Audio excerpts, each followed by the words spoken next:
President Trump says he is willing to meet with Iran's president. Let me roll that tape there, please. I ended the Iran deal. It was a ridiculous deal. I do believe that they will probably end up wanting to meet, and I'm ready to meet anytime they want to. And I don't do that from strength or from weakness. I think it's an appropriate thing to do.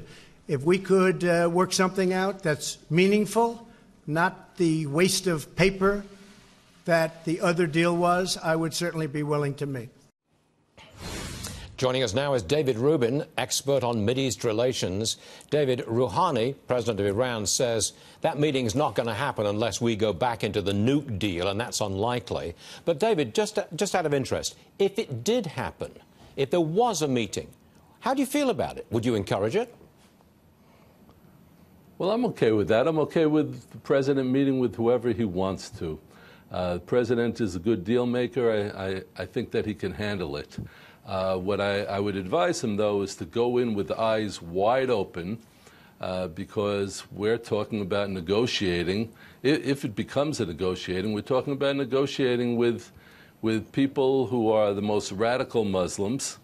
And, you know, Stuart, there are two precepts. The two highest precepts in Islam are jihad, which means holy war against non-Muslims and even Muslims who disagree with them, and taqiyya, which means lying to further the cause of Islam.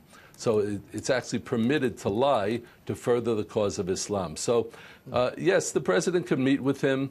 The president could even meet with the Ayatollah, but he should go in with eyes wide open and be very careful about agreeing to anything. Basically, the Kim prescription, I think, is the best, to go in carefully and plan ahead. David, we keep getting reports from major cities in Iran of significant demonstrations bringing the local economy to a halt. The latest city is Isfahan, a major city in the center of the country. It occurs to me that President Trump, because of Iran's economic problems, President Trump has enormous leverage in this situation, which may not have been apparent before. We got leverage.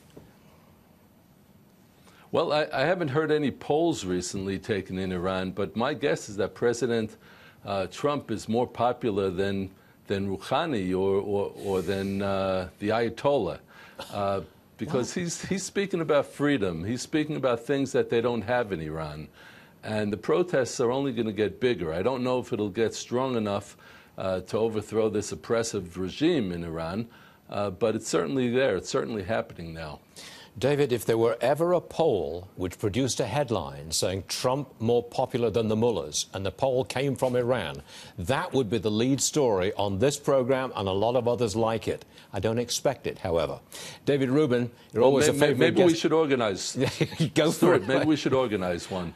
No harm done. Try it, please, David. Thanks for joining us, David. We appreciate it. Always with you. Thanks very much, sir.